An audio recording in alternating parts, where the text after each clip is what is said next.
Hello students, welcome again in this class. हो जैसे कि हमने आपके लिए पिछली क्लास में आपकी 8.1 8th क्लास की NCERT मैथ्स का जो फर्स्ट चैप्टर है कौन सा है, रेशनल नंबर, उसका जो पहली एक्सरसाइज 1.1 है स्टार्ट की। आज हम उसके 8th क्वेश्चन पर पहुंच चुके हैं और 8th क्वेश्चन क्या है, क्वेश्चन नंबर 8 पर पहुंच चुके हैं। और इसमें लिखा है आपको बताना है क्या ऋण 1 सही 1/8 क्या ऋण 1 सही 1/8 का गुणात्मक प्रतिलोम प्रतिलोम 8/9 है, ये आपको बताना है। और है तो क्यों है, और नहीं है तो, अथवा नहीं तो क्यों, अथवा नहीं है तो क्यों। ठीक है, ये आपको इसका कारण भी देना है। तो बहुत ही सिंपल है। इसके लिए हमें करना क्या है, हल लिखना है। और यहाँ पर दिया गया है, क्या दिया गया है, ऋण 1 सही 1/8। इसको हम कैसे लिख सकते हैं भाई, देखो सही को हम कैसे तोड़ सकते हैं। जैसे 2 सही 3/5 लिखा है, तो इसका मतलब होता है 2 धन 3/5, और इसका मतलब होता है इसमें 5 को नीचे ज्यों का त्यों रहेगा, 2 के साथ गुणा 5 और धन 3। तो इसका भी यही मतलब हुआ, 8 एकम 8, इसका गुणा यहाँ और यहाँ प्लस करना है। ठीक है, अब यहाँ ऋण है तो आप ऋण से ये मत समझें कि आपको यहाँ माइनस करना है। ऋण को हम छोड़ देते हैं, ऋण पहले है, उसके बाद हम क्या करते हैं, ऋण को एज इट इज लिखते हैं। और 8 एकम 8 और 1 9/8। ठीक है, ये हमें संख्या मिल गई, राइट। एवं तो अब हम क्या करेंगे, इसको ही लिखना था, ये संख्या तो हमारी एज इट इज़ थी, मतलब इसको कोई सुधार करने की आवश्यकता नहीं थी। अब हम क्या करते हैं, किसको ऋण 1 सही 1/8 का गुणा 8/9 में करते हैं। ठीक है, मतलब इसको तो हमने लिख दिया 9/8 गुणित ये हो गया 8/9। अब इसको हल किया तो 9 से 9 कैंसिल हो गया, क्यों, क्योंकि बीच में है गुणा का साइन।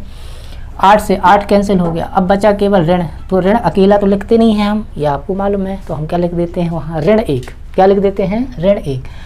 तो अब हमने एक चीज़ और पढ़ी है, क्या पढ़ी है कि दो संख्याओं का गुणा, यदि 2 संख्याएं हैं उनका गुणा 1 आता है तो वो हम एक दूसरे को कहते हैं वो गुणात्मक प्रतिलोम है। जैसे A का गुणात्मक प्रतिलोम क्या था, आपने देखा, गुणात्मक प्रतिलोम आप कहते थे 1/8 है। ठीक है, सॉरी 1/a है। अब आप इन दोनों को जब गुणा करते हैं तो यहाँ ये कट जाता है और आंसर कितना आता है, 1। मतलब 2 संख्याएं दी गई हों और कहा गया हो कि 1 इसका गुणात्मक प्रतिलोम है, तो उन दोनों का गुणा हमेशा 1 आएगा। तो यहाँ क्या है, माइनस का 1 है, अर्थात हम कह सकते हैं कि 8/9 ऋण 1 सही 1/8 का गुणात्मक प्रतिलोम नहीं है। इसका रीज़न क्या है, क्यों नहीं है, क्योंकि इनका गुणा या गुणनफल 1 नहीं है। ठीक है, तो ये सिंपल सा सम हो गया आपका। ठीक, अब सेकंड सम की तरफ चलते हैं, जो आपका है क्वेश्चन नंबर 9।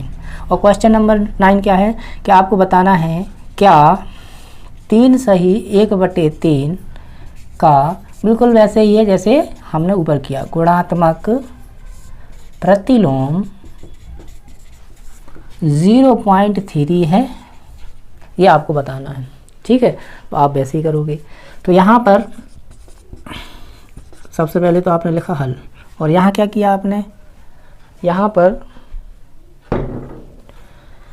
जो ये 3 है, 3 सही 1/3, इसको बिल्कुल ऊपर के जैसे आप सॉल्व करोगे तो 3 का गुणा 3 में करोगे, 3 तिरका 9 और 1 हो जाएगा 10, 10/3। कैसे किया, 3 सही 1/3, 3 का इसमें गुणा किया और जो भी आया उसमें हमने इसको प्लस कर दिया। ठीक है, तो ये हो गया। एवं 0.3, अब 0.3 आपको दशमलव हटाना आता है, कैसे हटाते हैं, 0.3 आप क्या करो, इस दशमलव को यहाँ से हटा दो और यहाँ 1 लिख दो, और इस दशमलव के बाद जितनी भी संख्याएं लिखी हैं, मतलब नंबर लिखे, डिजिट लिखे, अंक लिखे, उतनी शून्य लगा दो। तो इसका मतलब हुआ इसको हम कैसे लिख सकते हैं, 3/10। ठीक है, अब अब क्या करना है आपको, अब आपको करना है कि जो आपका 3 सही 1/3 था उसका गुणा 0.3 में करना है। और हमने 3 सही 1/3 को लिख दिया 10/3 और 0.3 को लिख दिया 3/10, 3/10। तो यहाँ पर भी 3 से 3 कट गया, इस 10 से 10 कट गया, कितना आया आपका 1। अब यहाँ 1 आया और हमने अभी क्या देखा कि अगर गुणा 1 आता है तो हम कहते हैं गुणात्मक प्रतिलोम है। तो हम यहाँ लिख सकते हैं क्योंकि दोनों संख्याओं का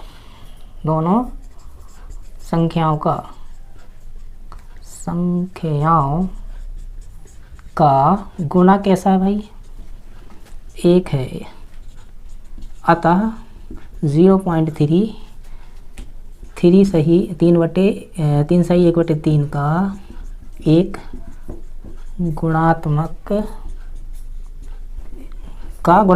प्रतिलोम है। तो ये इस प्रकार से आंसर है। ठीक है, तो आप इसको वीडियो पॉज करें और देख लें। ठीक, तो आई होप आपने इससे जो पहले वाला सवाल है कौन सा 8वां और 9वां देखा। अब हम 10वें प्रश्न की तरफ चलते हैं। 10वां प्रश्न है, लिखिए, आपको आंसर देने हैं। इनको जब एग्जाम में पूछा जाता है तो इनको कहा जाता है एक वाक्य या एक शब्द में उत्तर देना। ठीक है, एक वाक्य में उत्तर देना। तो पहला जो कथन है, स्टेटमेंट है, वो है ऐसी परिमेय संख्या जिसका कोई व्युत्क्रम होता ही नहीं है। क्या ऐसी कोई संख्या है जिसका कोई व्युत्क्रम नहीं होता? यहाँ से एक और प्रश्न बनता है, कैसा कि मतलब कितनी संख्याओं, सारी संख्याओं के व्युत्क्रम होते हैं क्या? बन सकता है कि नहीं? क्या जितनी भी प्रकार की संख्या होती है सबका व्युत्क्रम हो सकता है? नहीं। यहाँ क्योंकि प्रश्न में कहा है एक ऐसी संख्या जरूर है जिसका व्युत्क्रम नहीं होता। अब व्युत्क्रम क्या होता है, हम पहले सवाल में देखिए आए कि ए का व्युत्क्रम होता है 1/a। ठीक है, तो भाई 1 का व्युत्क्रम होता है 1/1। कोई भी संख्या ले लो, 5 का व्युत्क्रम होता है 1/5। ठीक है, सब का व्युत्क्रम होता है। 1/6 का व्युत्क्रम होगा 6। केवल और केवल 0 एक ऐसी संख्या है जिसका व्युत्क्रम नहीं होता। क्यों? क्योंकि अगर हम व्युत्क्रम लिखेंगे तो उसको हमें लिखना पड़ेगा 1/0। क्या लिखना पड़ेगा? 1/0। और 1/0 अभी तक परिभाषित है ही नहीं। ये क्या कहते हैं? परिभाषित नहीं है। अभी तक किसी भी गणितज्ञ ने 1/0 को परिभाषित नहीं किया है। क्यों नहीं किया है? इसका क्या कारण है, क्यों इसकी परिभाषा नहीं है? इसको समझने के लिए आप चैनल पर बने रहें। आपको आने वाली क्लासेस में ये भी बताया जाएगा कि ऐसा क्यों है। ठीक है, तो इसका मतलब, इसका उत्तर हम क्या देंगे? इसका उत्तर जो हम देंगे वो क्या देंगे? 0 एक ऐसी संख्या है। इसको ऐसा भी लिख सकते हो या ऐसा भी आप लिख सकते हो। दूसरा प्रश्न है, परिमेय संख्याएं जो अपने व्युत्क्रम के समान है। परिमेय संख्या, देखो अब यहाँ पे संख्या नहीं लिख के उन्होंने क्या लिखा है? संख्याएं। मतलब इससे स्पष्ट है कि एक से ज़्यादा होंगी वो। ठीक, समझ रहे हैं कि नहीं समझ रहे? और यहाँ संख्या का मतलब एक ही संख्या के लिए संख्या। अब संख्याएं, इसका मतलब संख्याएं 1 से 2 होंगी। तो वो कौन सी 2 संख्याएं हैं? अगर आपने इससे पहले वाले प्रश्नों को किया है जो आपको इस एक्सरसाइज में है, तो आपको पता है कि ऐसी 2 संख्याएँ ही हैं। और वो 2 संख्याएँ कौन कौन सी हैं? पहला तो है 1 और ऋण 1। ये ऐसी संख्या है जिनके व्युत्क्रम 1 से होते हैं। जैसे मैंने अभी लिखा 1, क्या लिखा यहाँ पर? 1 का व्युत्क्रम होता है 1/1, मतलब 1/1। 1/1 को हम 1 लिख सकते हैं। ठीक है, इसी प्रकार अगर हम यहाँ माइनस लगा दें तो यहाँ माइनस आता, तो यहाँ माइनस आ जाता। तो 2 ही ऐसी संसार में, पूरी दुनिया में 2 ही ऐसे नंबर हैं, 2 ही ऐसी संख्याएँ हैं जिनके व्युत्क्रम वही संख्याएँ होती हैं। ठीक है, तो अच्छे से इसको समझें। तीसरा प्रश्न है, परिमेय संख्या जो अपने ऋणात्मक के समान होती है। ऐसी कौन सी परिमेय संख्या है जो अपने ही ऋणात्मक के समान होती है? वैसे तो कोई भी संख्या ले लो आप, जैसे कोई भी पूर्णांक ले लें, हम किसको ले लेंगे? हम पूर्णांक, किसी भी पूर्णांक की बात करें वो अपने आप में ही परिमेय संख्या होती है। मतलब अगर आप कह रहे हो 2, तो ये 2 जो पूर्णांक है, ये 2 पूर्ण संख्या भी है, ये 2 पूर्णांक भी है, पूर्ण संख्या भी है और परिमेय संख्या भी है। कैसे? क्योंकि हमें मालूम है कि हम किसी भी संख्या को 1 से भाग देते वही आता है। मतलब हम किसी भी पूर्णांक को उसके बट्टे में 1 करके लिख सकते हैं। और हमें मालूम है कि जब कोई संख्या p/q के फॉर्म में होती है, बट्टे में होती है, तो वो परिमेय संख्या होती है। राइट, तो प्रश्न हमारा क्या है कि ऐसी संख्या बताएं जिसका, अब देखो भाई ये 2 है, ये 2 है। ठीक है, ये 2 है और ये 2 है। लेकिन अगर इसको ऋणात्मक कर दें हम, अगर 2 को हम ऋण लगा दें तो ये दोनों फिर एक सी हो ही नहीं सकती, क्योंकि एक धन की है एक ऋण की है। तो हमें बतानी है ऐसी संख्या जिसमें हम ऋण लगा भी दें, तो ये दोनों ही बराबर हों। तो एक संख्या ओनली 0 ऐसी संख्या है, 0 एक ऐसी संख्या है जिसमें चाहे ऋण लगा दो तो वो 0 रहती है, धन लगा दो तो भी 0 रहती है। मतलब पूरी दुनिया में 0 एक ऐसी संख्या है जिसके ऊपर, उसके सामने चाहे प्लस हो चाहे माइनस, कोई फ़र्क नहीं पड़ता, उसके ऊपर कोई प्रभाव नहीं पड़ता। ना 0 प्लस का होता है, ना 0 कैसा होता है माइनस का होता है, ना धन का होता है ना ऋण का होता है। हमेशा याद रखना, बहुत इंपॉर्टेंट क्वेश्चन है, ठीक है। तो यहाँ पर हम उत्तर में क्या लिखेंगे, अपना उत्तर क्या बनाएंगे, उत्तर हो जाएगा 0, या इसको हम ऐसे भी लिख सकते हैं, ठीक है। अब 11वां क्वेश्चन इस एक्सरसाइज का जो लास्ट क्वेश्चन है वो क्या है कि आपको रिक्त स्थान दिए गए हैं, उनको आपको फिल करना है। तो इसको भी हम फिल करते हैं। 0 का व्युत्क्रम खाली स्थान है, मतलब 0 का व्युत्क्रम, अभी हमने चर्चा की कि 0 का व्युत्क्रम हो ही नहीं सकता क्योंकि वो परिभाषित नहीं है। तो मतलब यहाँ पर क्या फिल किया जाएगा कि 0 का व्युत्क्रम नहीं होता है, नहीं है, इसको हम ऐसे भी लिख सकते हैं, या 0 का व्युत्क्रम होता ही नहीं है, ठीक है। देखो एक ही प्रश्न होता है लेकिन हम कितने तरीके से उसको पूछ सकते हैं। इसी प्रकार से आपको जो है ना बहुत विशेष तरीके से ध्यान देके पढ़ने की आवश्यकता है, क्योंकि स्टेटमेंट और लाइन एक ही होती है लेकिन उसको कितने तरीके से एग्जामिनर पूछ ले आप कंफ्यूज हो जाते हो। जब आपको ऐसी चीज़ें इस तरीके से पूछी जाती हैं तभी आप कहते हो कि आउट ऑफ कोर्स आ गया, हमारे पेपर हमारी बुक में ये सवाल है ही नहीं और आ गया, ऐसा जबकि होता नहीं है कि बुक के बाहर का आपको प्रश्न दिया जाए। तो यहाँ पर पहला प्रश्न हमारा बन चुका। सेकंड, संख्याएं खाली स्थान तथा खाली स्थान स्वयं के व्युत्क्रम होती हैं, ऐसी कौन सी। अब यहाँ पर भी देखो कितने खाली स्थान हैं, यहाँ आप देखोगे तो दो खाली स्थान हैं, मतलब संख्याएं 2 ही हैं। आपने अगर ध्यान दिया हो तो ऊपर भी ये प्रश्न को यहाँ पर भी 2 संख्याओं की बात की गई थी जो क्या कैसी हैं, स्वयं के व्युत्क्रम है। भाई 1 भी स्वयं का व्युत्क्रम है और -1 भी स्वयं का व्युत्क्रम है। तो आई थिंक आपको यहाँ से भी कोई समस्या नहीं है। थर्ड क्वेश्चन है -5 का व्युत्क्रम। तो अभी हमने 5 का व्युत्क्रम 1/5, अगर यहाँ पर माइनस लगा दें, कैसा क्या करें, यहाँ पर यहाँ हम ऋण लगा दें तो ये ऋण यहाँ आएगा, या तो ये होगा, या हम इसको जो सही तरीका है किसी भी परिमेय संख्या में अगर ऋण की है तो कोशिश ये करते हैं कि ऋण ऊपर वाली मतलब अंश के साथ लगाया जाए, राइट। तो इसका क्या अर्थ हुआ कि ऋण 5 का व्युत्क्रम क्या होना चाहिए, ऋण 1/5, ये भी हो गया, ठीक है। अभी हमने एक प्रश्न यहाँ किया था 1/6 का व्युत्क्रम कितना था, 6। तो अगर हम यहाँ पर 1/a कर दें तो इसका व्युत्क्रम कितना आएगा, a। तो आपके प्रश्न नंबर 4 में क्या है, 1/x, जहाँ x 0 नहीं है। क्यों नहीं है 0, क्योंकि 0 हो जाएगा 1 के बटे में तो वो परिभाषित नहीं होगा। इसलिए आपको अधिकतर ऐसा देखने को मिलता है कि जब भी ऐसी 1/x लिखा होता है तो कई सवालों में आपको मिलेगा कि x बराबर नहीं है 0 के। यहाँ पर a b c कुछ भी हो सकता है लेकिन वो लिखा रहेगा x बराबर नहीं है या a बराबर नहीं है 0 के। उसका रीज़न यही है कि यदि वो यहाँ पर हम 0 रख देंगे 1 के नीचे तो फिर वो अपरिभाषित हो जाएगा। एक अकेले के नीचे नहीं, किसी भी संख्या 2/, भाई इसी प्रश्न में ये कह दिया जाता है 2/x, x नॉट इक्वल 0 एक परिमेय संख्या या इसका व्युत्क्रम क्या होगा, ठीक है। तो यहाँ पर x इक्वल नॉट 0 लिखा है, इसका मतलब क्या है कि यहाँ कोई भी कंडीशन में आप 0, किसी भी कंडीशन में आप 0 नहीं रख सकते हो, राइट। तो इसका व्युत्क्रम क्या हो जाएगा, इसके हिसाब से 1/a का a है तो 1/x का व्युत्क्रम क्या हो जाएगा, x। बहुत सिंपल सवाल।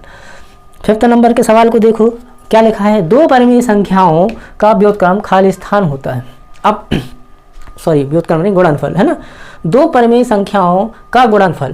भाई परिमेय संख्या क्या है, हमने कहा ऐसी जो बटे में लिखा हो 3/4 और 4/3, मान लो ये 2 संख्या हैं, इन दोनों को काट पीट के हमारे पास आंसर आया 1। और अभी हमने देखा 2 को हम 2/1 लिख सकते, तो 1 को क्या 1/1 नहीं लिख सकते, तो 1/1 भी तो एक परिमेय संख्या है, ठीक है। तो किन्हीं भी 2 संख्याओं परिमेय संख्याओं का जब हम गुणा करते हैं तो हमें क्या मिलता है, एक परिमेय संख्या ही मिलती है, ठीक है, चाहे वो किसी भी रूप में हो। अगर 3/4 होता और यहाँ 2/6 होता या मान लो यहाँ 5 होता तो ये कैसे हो जाता है, इसको ऐसे कैंसिल करते आप, 3 ऊपर हो जाता, 5 दूनी 10 नीचे हो जाता। तो ये भी एक क्या मिली आपको, परिमेय संख्या। तो इसका आंसर आप क्या लिखेंगे कि ये 2 परिमेय संख्याओं का गुणनफल एक परिमेय संख्या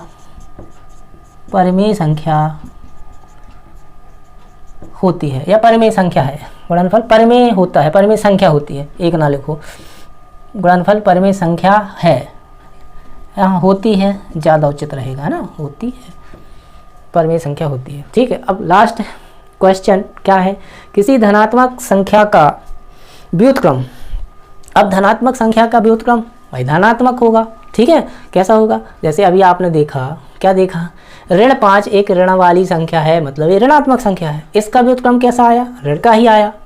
ठीक है, तो धनात्मक संख्या का व्युत्क्रम क्या होगा, धनात्मक ही होगा कि नहीं होगा, धनात्मक ही होगा।